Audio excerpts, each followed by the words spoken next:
Hey everyone, welcome to this week's episode of my podcast, Is Breakfast Included? I hope everyone's having a great day today. It's Friday. How could you not be having a great day, right? Unless Friday is your Monday, then sorry. Anyway, today on the show, I sit down with blues guitar player Lance Lopez. Now, to call Lance a lifer is truly an understatement. He's been playing guitar since he was 8 years old.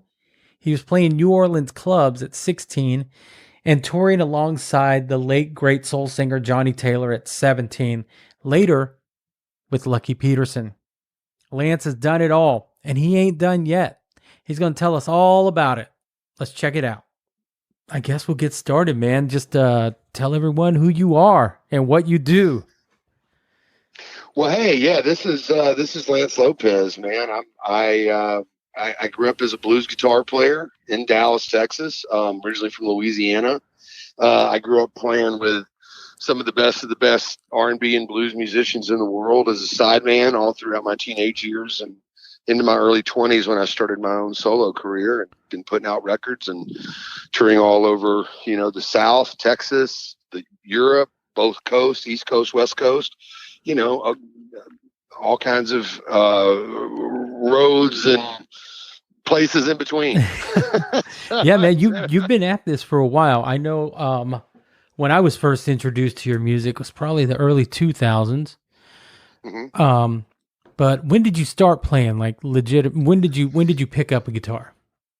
I picked up a guitar in the mid 80s. I mean, I'd had the interest to play for a very long time as a young child, as a toddler. My dad was army buddies with Elvis Presley. So my earliest memories was him showing me, footage of Elvis. And then I saw pictures of them together. And so I didn't even know who Elvis really was. I just knew he was my dad's friend. And when I showed interest in wanting to be a musician and play music, my dad really pushed me then at that point to play and to get behind it. And he provided, bought me guitars and really kind of pushed me in that direction. So he eventually got me a guitar for Christmas, and then he gave me a Chuck Berry record, and he was like, if you learn all these songs on this Chuck Berry record, I'll buy you an electric guitar.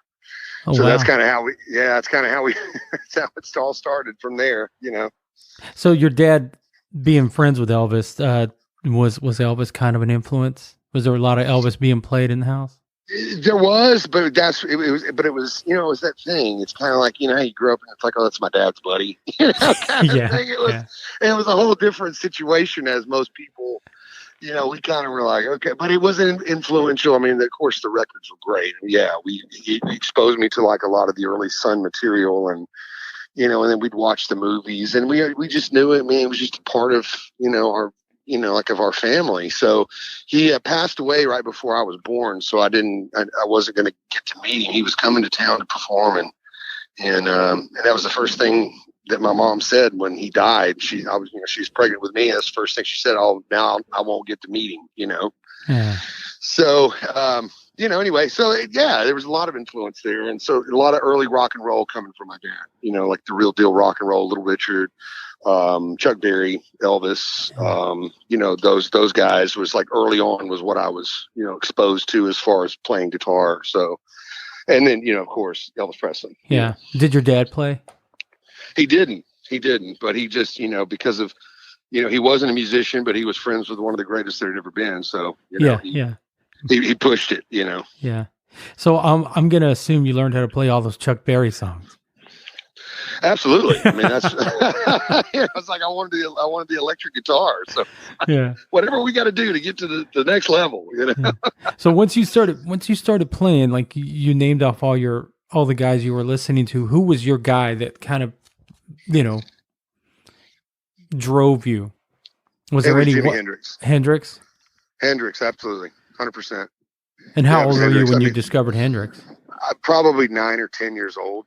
I came home. I think I came home from school one day, and my older brother and his friends were and they had found a copy of Are You Experienced, and so they were listening to. I don't even know what was playing, but I just remember coming and hearing. It was like Foxy Lady or Purple Haze, maybe. I came in the house and heard and I was just like, oh my God, what is that? And and they were all passing the album cover around, the yellow album cover of Are You Experienced? Yeah. And I sat on my bed in the bedroom, and they dropped the needle on the title track, with the big backwards swooshing intro and the backwards guitars and drums. And I almost felt like I was absolutely like levitating in the room. I mean, it was a complete spiritual out of body experience as a kid, completely all natural too. Yeah. So it was like, it just was this otherworldly experience I had when I heard Are You Experienced? So, from that point on, it was just like he was the bar. And so we grew up in the town I grew up in Shreveport, Louisiana, until I was 12 before I moved to Dallas. We had a Coliseum there. And so we had every band you could think of in the 80s would play every weekend. So, matter of fact, I mean, I saw the very first gig Sammy Hagar ever did with Van Halen in Shreveport. That was where they started. So we would go to those shows, and then we would watch whatever guitar player and then try to mimic. So Hendrix was always the bar. I would always, go watch all the great guitar players and go, yeah, I mean, that was great, but I'd go home and listen to Hendrix.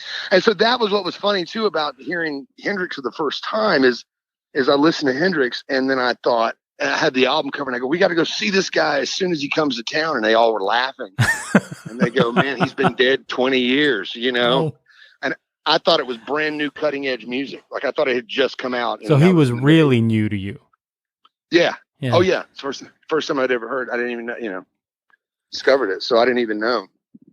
So, you've done the touring internationally. You've played with some of the greats, but you're kind of known as a Dallas guy, but you got your real start in New Orleans, right? That's right. I, we moved from Shreveport to Dallas. I moved with my mother there for a couple of years, which kind of set me on the path to play the blues. Growing up in the 80s in Shreveport, we had Eddie Van Halen's wife was also from Shreveport, Valerie Burton, famous actor. So she was there, and so all the kids in town, it was almost like he was our own as well because they were always in town. And so all the kids were really, that was kind of what everyone was doing. And I had more of a naturally bluesy approach to playing. And kids would even say that. They would even go, man, you play really bluesy, like it wasn't cool, And so I remember coming and talking to my dad about it. I was like, man, Dad, I'm playing with the kids, and they're like tapping and playing all the shredding, and I'm playing this certain style of way that I felt, and I guess a lot of that came from, the Chuck Berry and the early records that I learned how to play to, and so he introduced me to B.B. King, and he was like, son, this is the greatest blues singer of all time, and he played me B.B. King, and thought, wow. So a couple of years later when we moved to Dallas, as soon as we arrived, I saw in the paper that B.B. King was coming to town, and so I asked my mom, I was like 12, and I was like, Mom, take me to see B.B. King. And she did. And we got there, and B.B. came out early, and I thought, wow, this is pretty early for B.B. to play.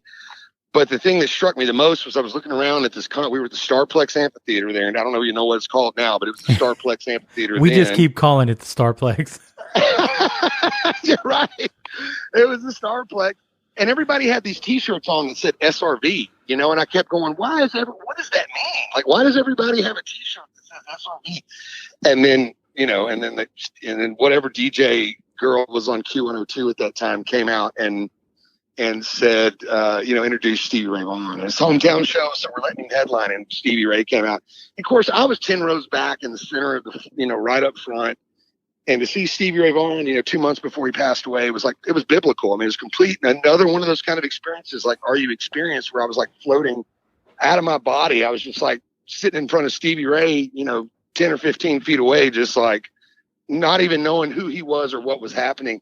And then he played Hendrix. And so that bar that had been set that I was saying, when I would go see all these other guitar players, finally I was like, oh my God, there it is. And then, then he was gone, So the thing is that it made it okay to play the blues. And so that's what I did from there on out, was just totally dug into that. So I was just deep into it. And so a couple of years after living in Dallas, I moved to New Orleans with my dad in the throes of the deep research of the blues. And when I got to New Orleans with my father, when I was 14 or 15, he heard me playing, and he said, you got to go out and start playing. So that's how it started. He then took me out to clubs and bars, and I was sitting in with some of the people from the Neville family, some of the Nevilles, George Porter, all these guys. I had no clue who they were, but they were like these iconic New Orleans musicians. And I was sitting in with them and playing with them. And then through that, bands would hire me and I would go out and play all night long, and I was, just starting high school. So I would go out and play like a happy hour gig. I would play the regular gig, a happy hour like from 5 to 8, then a normal gig from 9 to 12, and then the after hour from like 2 to 5, and then go to school at 8 in the morning. So after having just got off a gig at 5 a.m. So it was crazy, man. It was like, nonstop craziness for, a while when I first started playing, but all over Fat City, which was in Metairie, Louisiana, and which was like a mini French Quarter, and then in the French Quarter, and all throughout, playing really good, just New Orleans boogaloo style, funk and R&B and all that good stuff in New Orleans, And when did you make your way back to Dallas? So we moved to Florida briefly, where I kind of started, playing, kind of increased my local band playing. We moved to Florida briefly, and then we came back in the mid 90s, I guess, early 90s, early mid 90s. We came back when we had an opportunity. I had an opportunity to go to Berkeley in Boston. I had a scholarship via my band director, which I was in jazz ensemble in high school down in Florida. And I had an opportunity to go to Berkeley on a scholarship or move back to Dallas, where I had, friends that I had and grew up with. And, I was had plans to get my childhood bands back together and play with those guys too. And so I opted to come back to Dallas. I said, let me come back to Dallas and see what, if I can do anything. And I've got the opportunity to go to Berkeley. And so when we came back, I had befriended some of Lucky Peterson's band members down in Florida when we were there, and all these guys were coming through and playing in our club circuits, and I was playing on the club circuit down there. So there was guys in Dallas that I'd known from down in Florida, and they invited me out to sit in. And when I came out to sit in with them, I went to sit in with Lucky Peterson's band at a place in South Dallas called Booker's Arandis. It's no longer there, but it was deep in the middle of South Dallas at like I guess it's Malcolm X and Hatcher now or whatever it is. Deep down in the hood. I went down there and sat in and just got up on stage and played with everything I had. The place went crazy. And as I was stepping off the stage, a guy grabbed me and he was like, "Hey man, can you be in Atlanta in 2 days?" And I was like, "Man, I need to ask my dad." I was like, "I don't know." And 2 days later, I was on a tour bus with Johnnie Taylor, going to play with Johnnie Taylor, Bobby Blue Bland, and Johnny Guitar Watson, Wow. And I was like at 17 and had no clue who these dudes were. And I had to learn 36 songs on a bus ride from Dallas to Atlanta.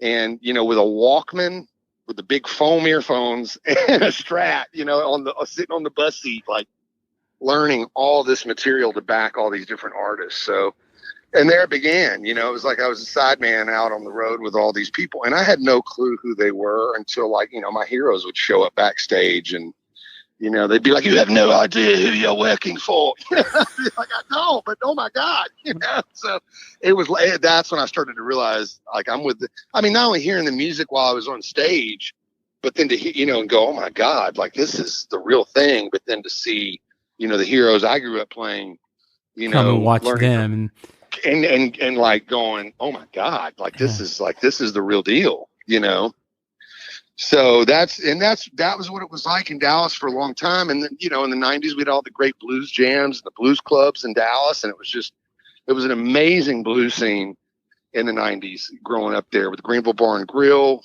the Deep Ellum scene with Blue Cat Blues. I mean, every night of the week, there was blues music just happening in Dallas. Yeah.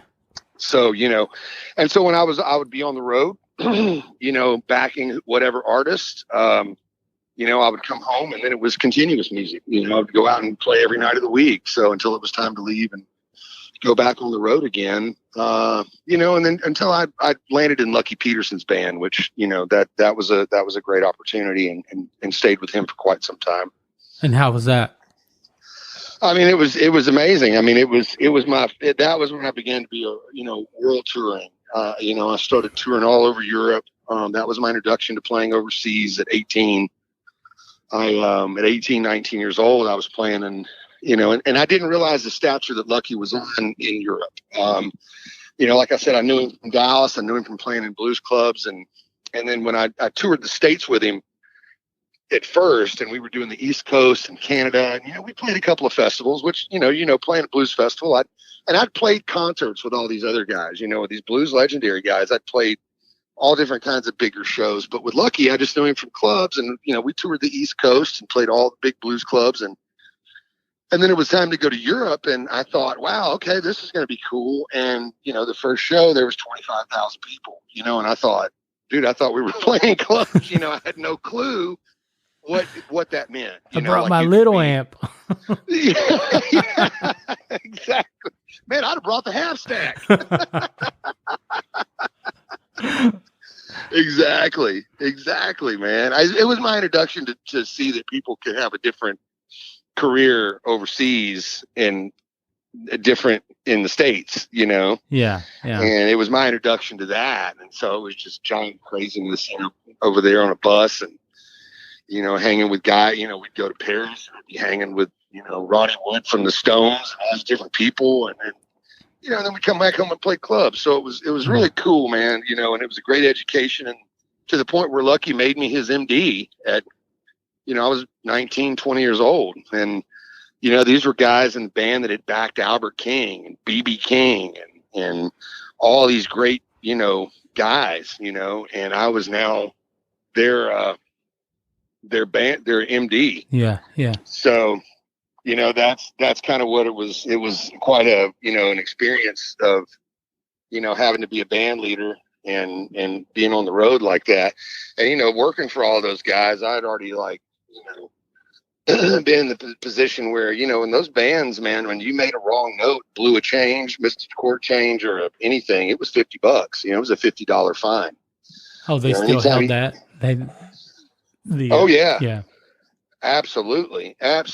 So all that was in place. But so it was for me, it was pretty easy. Like I said, I had all these guys that were seasoned, guys. So it was really cool to kind of be, an MD with these guys that had backed all these great artists. So I could just basically, being the MD thing was really cool. It's just because I had great guys to work with and to have in the band. So it was really cool. And then I think from working with Lucky, I went on to Buddy Miles, from there, who I met, on the circuit, playing with Lucky. So, and how was that? That was my next question, man. How was it working with Buddy Miles? Well, it was working with Buddy was up and down. I mean, just like anybody. I mean, we had a great friendship, but it could be very interesting at times. I learned a lot from Buddy. Buddy was a great musician. And the way that he wrote, I mean, he shared with me a lot of patterns of how he wrote with Jimi Hendrix, and how they would write together, and how, Billy Cox and Jimi Hendrix would write together.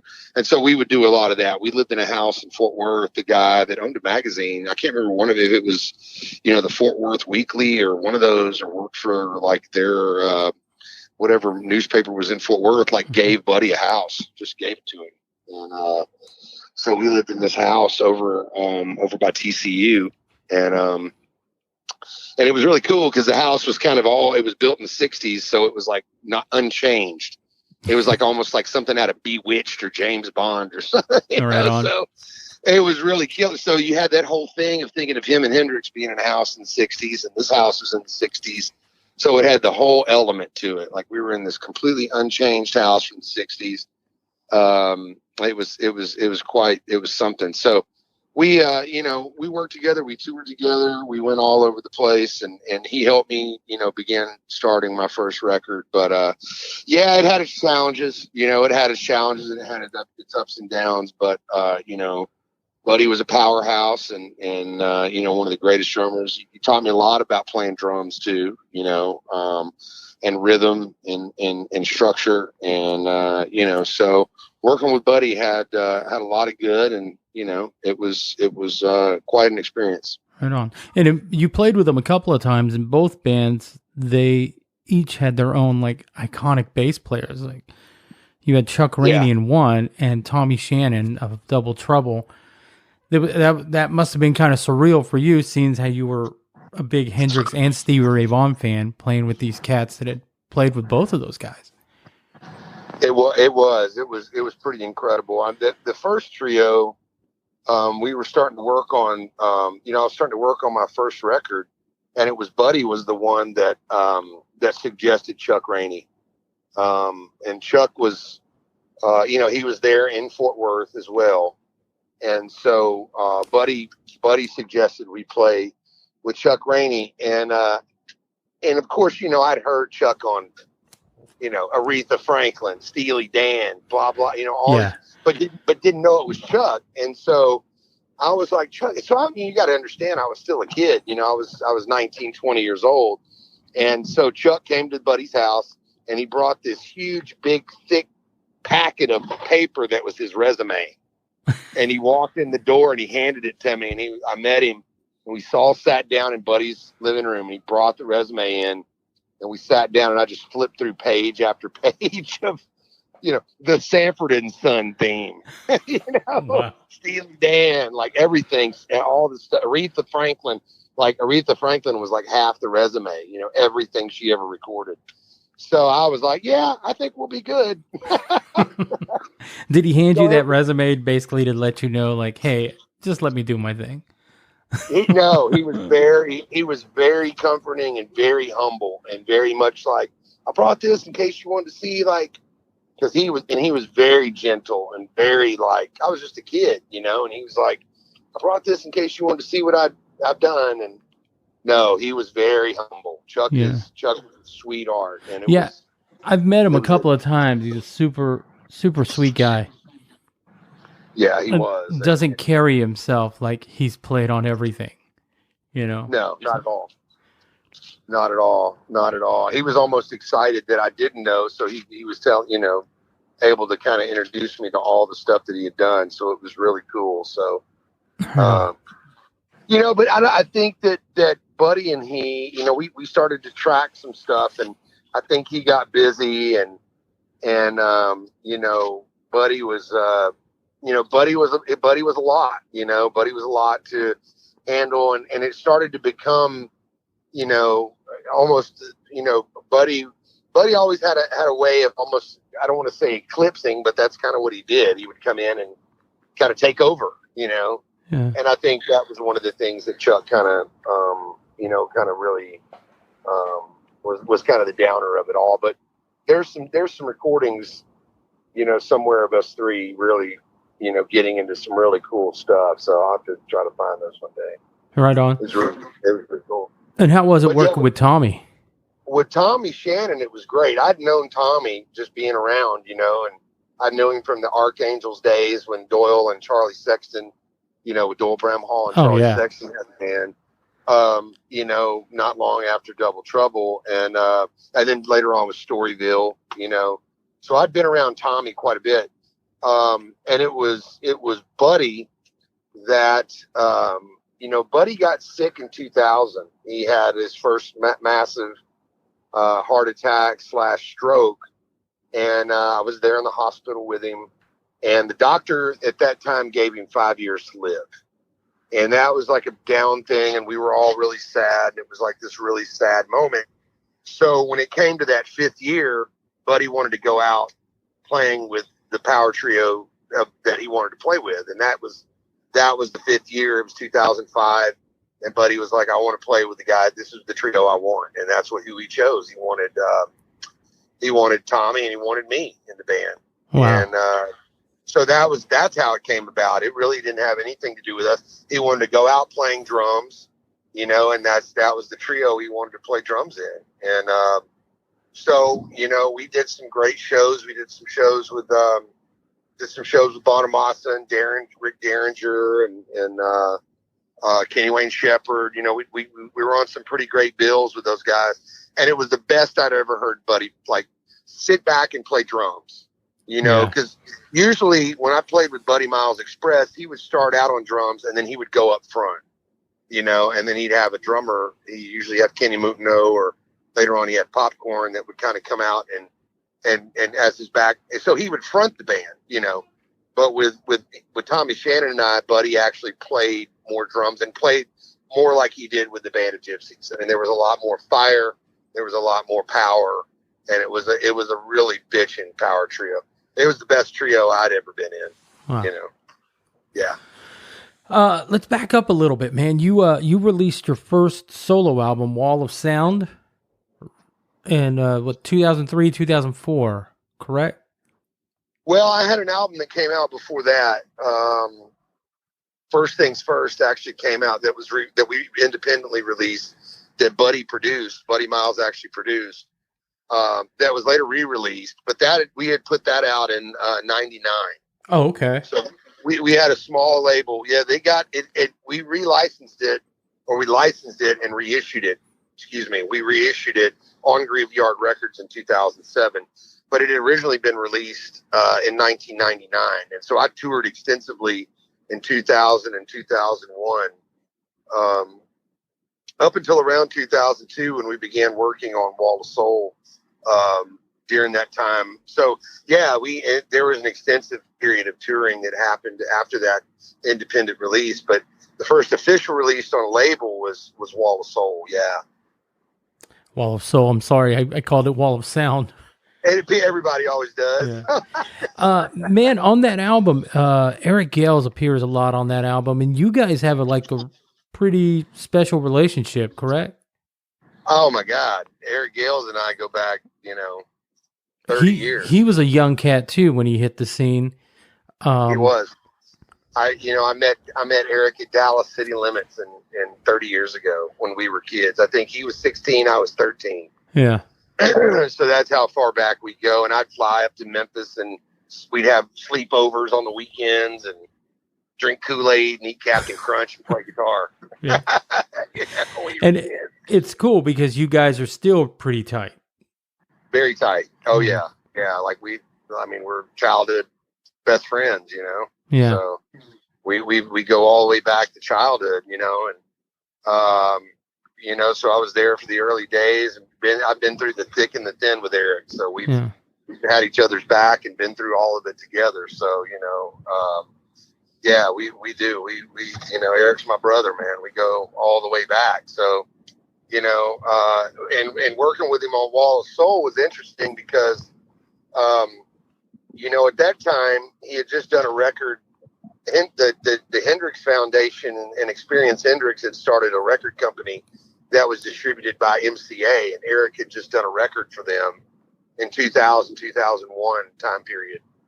And so he was being managed by a guy named Scott Carlson. I don't know. He was who managed the Red Hot Chili Peppers and Alanis Morissette, a bunch of other really big artists. And so Buddy got signed by Scott Carlson as well. And so what they had in mind is they were devising a Band of Gypsys return thing with Billy Cox. And so they were going to have all these guest guitar players like Slash and Vernon Reid and Steve Vai and on and on and on, all these current, guitar, Satriani, all these different people, except they didn't want to just go in there and have them playing Foxy Lady and Purple Haze and all these different Hey Joe and all these songs. Yeah. So they commissioned Eric and I to write, because we were kids, and I guess they thought we were on the whatever, like we were going to be the guys to write the material for that album for those guys to do. And so Eric and I got together in Memphis for that project, and we wrote tons of material. And I went to Memphis, and Eric and we had an apartment up there in the early 2000s, and we wrote all this material, and then it never materialized. The project never went forward. I think Billy Cox ended up trying to pick it up and kind of salvaged it, but all the one with all the kind of the A-list name guys never materialized. And so we had all this great material that we demoed out in Memphis.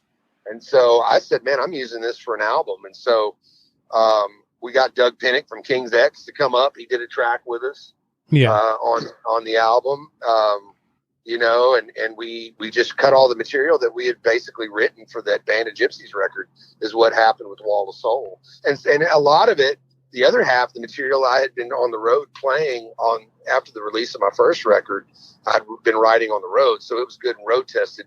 So that album was so much tighter because all that material had been road tested for so long, and then Eric and I had been working on that material for a couple of years for that project. So it was well thought out stuff that we had put together for quite some time. So it was arranged. The final arrangements were kind of ready to go. Yeah, absolutely. So when we went in the studio, it was real quick. I mean, it just happened because we'd had the stuff, worked out for quite some time. Yeah. Well, I'm going to take a step away from your music right now. You've been really open about your sobriety and your past problems. Did that start early, or did that start like later in your mid, how old were you when that started, and when did you realize you had to like really make that change? Well, man, growing up in Louisiana, man, around in that culture, drinking is such a huge part of it, like in New Orleans and just South Louisiana and all my family. So it had started real early on with the drinking, and then later on, growing up around drugs and getting involved in drugs. And then as I, trying pot here and there and whatever else, with kids at school, like any other kid. But when I definitely got into bands, it definitely escalated. And, and I would, like I said, I'd be in New Orleans when I was a kid and playing all night long with the bars never closed. And, I remember showing up to a gig one day and I was yawning and I was sleepy and I'd been playing, because I'd have to play all night long and then go to school all day and then go to another gig the next day and then play all night long and then go to school all day. Yeah. And then finally by 3 or 4 days, I was like totally run down and yawning. And the guy was like, I got something to fix that. Try this, And so then that's when it was like, oh, wow, this works great for that. So, that therein lies the problem that began to happen when I could use whatever I was trying to do. And a lot of it was the scheduling and trying to keep up. And, I didn't have to sleep and I wasn't tired and I could make it to the next gig and those kind of things. And then it just kind of escalated from there. And I wanted to hang, man. I would be around guys that, these legendary blues guys that were great. And, and I'd want to hang and they're getting high, Yeah. and I wanted to be able to hang, man, and so I'd be like, hell yeah, hand it here, give it to me, and then, and then I would go home I went home with an addiction, Yeah. and a lot of those guys started to die, pretty rapidly after that. I mean, in succession, they were dying, like, there were so many of them that were passing away and a lot of them that would do that. They would go, man, if you want to hang and play the blues, you need to hit this, or whatever. And I'd give it here, Yeah. So there was a lot of that happened. And so, man, I struggled for years, with it. And, pretty early on, I began trying to get help, and all the consequences that went along with it, man, the legal problems, getting in trouble with the law, family everything that it entails, man, it just continuously, would happen.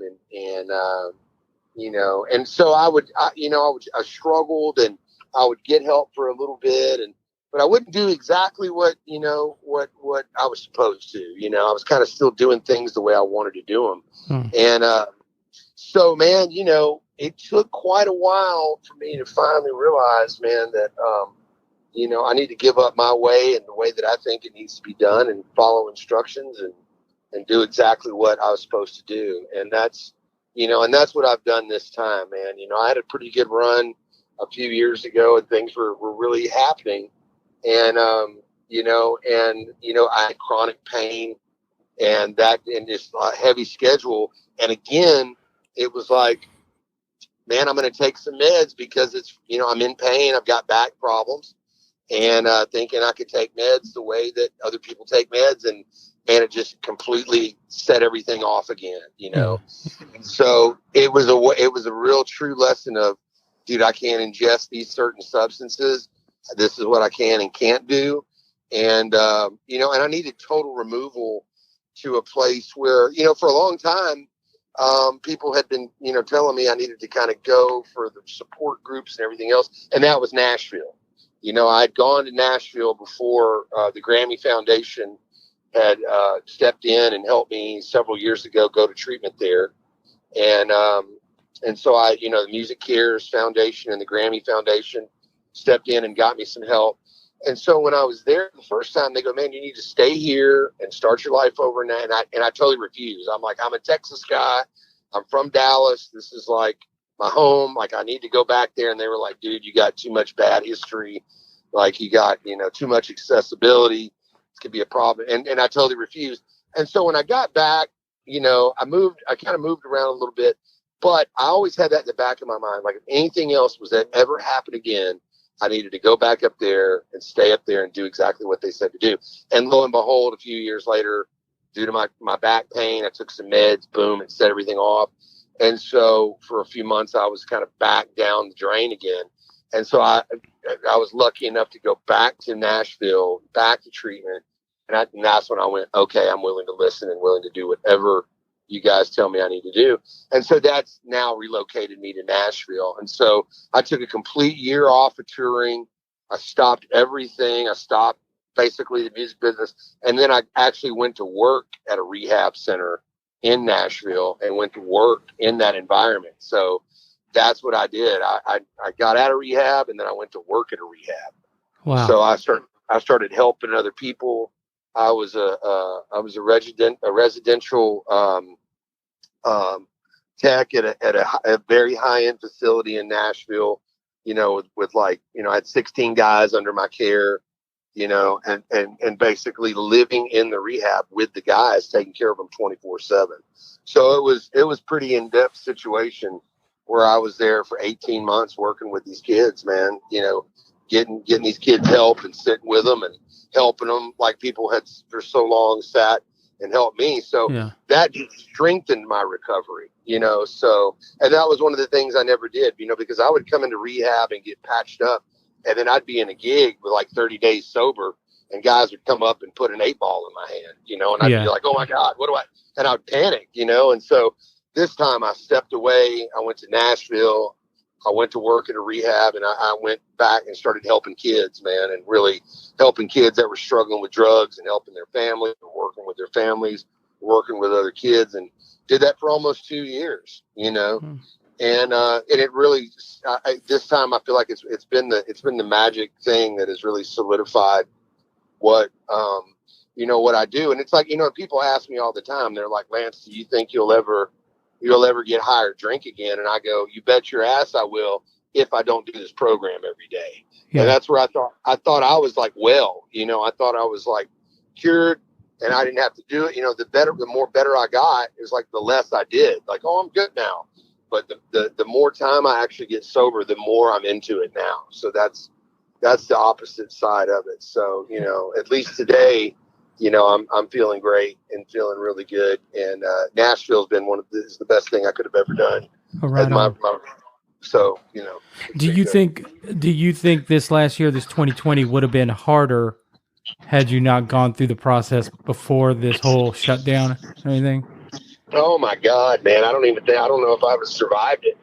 I really don't. And I mean, and it was difficult. I mean, because I had taken that time off and had gone through all that, and I was getting ready to get back on the road. I mean, we announced festivals in Europe and we were getting ready to go back and hit it. So it was still quite a blindsiding situation, but because of, being sober and having that support group where I'm at now, it was incredible, man. Like it definitely held strong. And I absolutely got into things that I never thought I would be doing. And it really was kind of a cool situation, as far as like alternative things, to do to earn money and other stuff. So, it's like, man, but yeah, if I'd have not been sober, man, I don't know if I'd have survived it. Right on, man. Well, thanks for talking about that. Absolutely. Yeah. Speaking of this last year, man, I've been kind of keeping up with you. You started repairing amps. I did. Doing a lot of amp repair there in Nashville. Right. Well, I'm actually sitting right here right now with the gentleman that started all that, my adopted dad, Chuck Cavoris, here in Los Angeles, I was going back to work at another rehab in Nashville, like one of the big ones. And that work had been really daunting. And I was I'd had a bit of a break from it, and I was getting ready to go back and do it some more. So I was like, man, what do I, and the process was taking a little bit longer, to go to work at a different rehab. And that's actually what I was going to do, but rules were different with COVID and all these restrictions. And it was very strange, to try to work in a healthcare facility, with all that. I reached out to, Chuck out here in LA, who's actually moving to Nashville, by the way. We're out in LA, moving into Nashville. But I called Chuck and said, man, this is what's going on. And so he hung up the phone and called Todd Sharp in Nashville, Tennessee, which Todd is, not only is he one of the greatest guitar players in town and was out in Los Angeles for many years, worked with Mick Fleetwood and Rod Stewart and all these other guys, but was a great amp tech. So Chuck called Todd, and it just happened to be, 10 minutes from my house.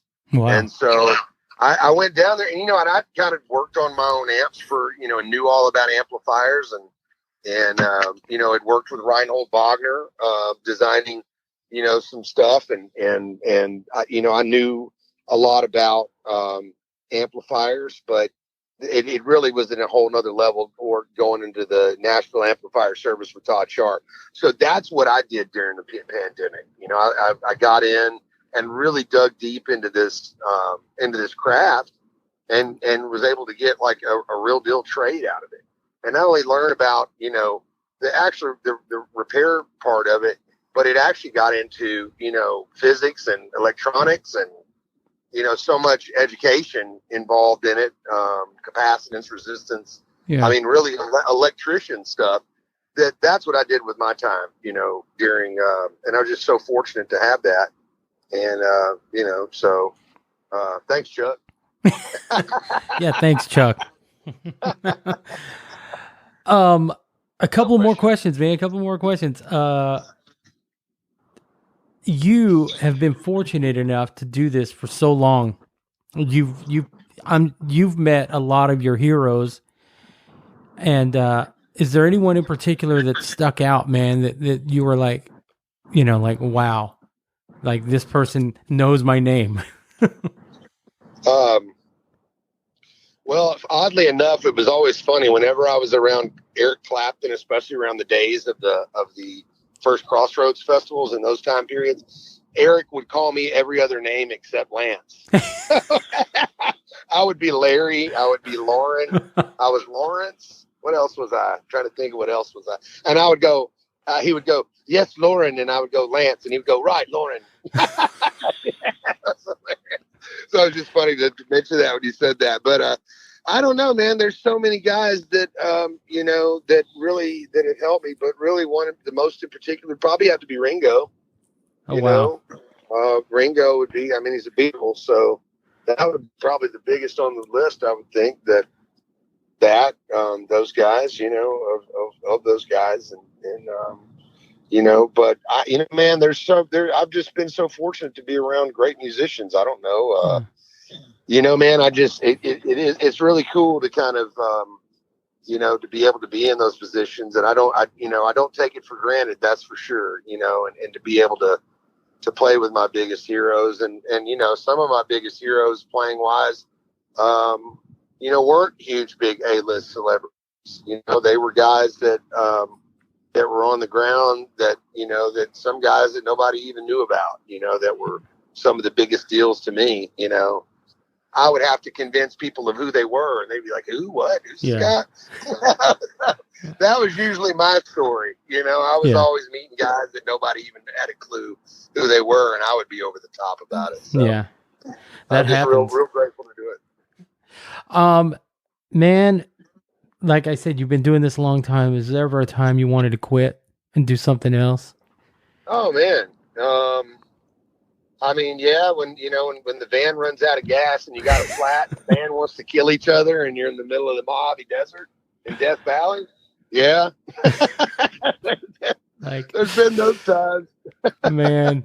when you're on the road, when you're on the road, and everybody's ready to kill each other. Yeah, there's many times I just wanted to pull the van over and just take off walking. You know?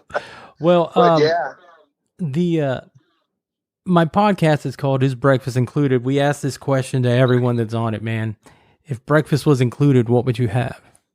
Oh my gosh, eggs Benedict, man.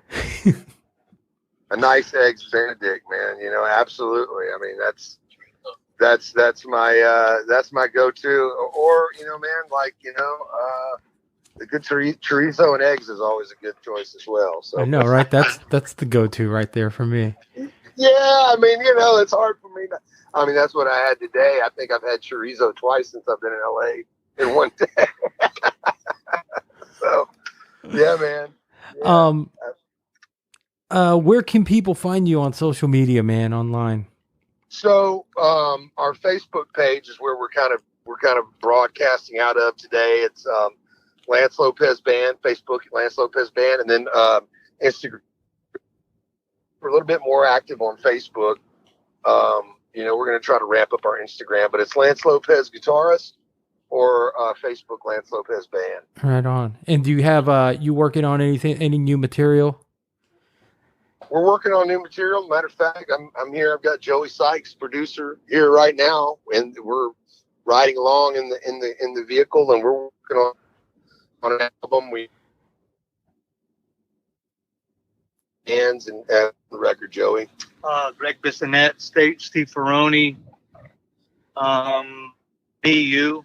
Yeah, Greg Bissonette, who's plays with Ringo Starr and ELO, and then Ferroni, who was with Clapton, Tom Petty. Yeah, so we've got some great musicians on this new album, and we're working on trying to get it completed. We're definitely thinking about probably doing a crowd-funded kind of situation to complete the album and to get back on the road. And so yeah, we've got several songs in the can that are I mean, they're really great. I'm really proud of them. And so we're working remotely, like they're cutting tracks in Los Angeles, and I'm overdubbing guitars and vocals in Nashville, Right on, man. So that's what we're doing now. And then, we're getting back out on the road. I'm coming back down to Texas in September. We've got 4 or 5 dates, through East Texas down to Houston and back. So we're, and you can find those dates on our social media. So we're just looking forward to things opening back up and getting back out there. But really, it's we're looking forward to completing this album project. Oh, right on, man. I can't wait to hear it. Yep, absolutely. Well, thanks, Bernie. Well, I've taken enough of your time, man. I do appreciate you doing this. I know you're busy out there. But man, we should catch up once this album comes out.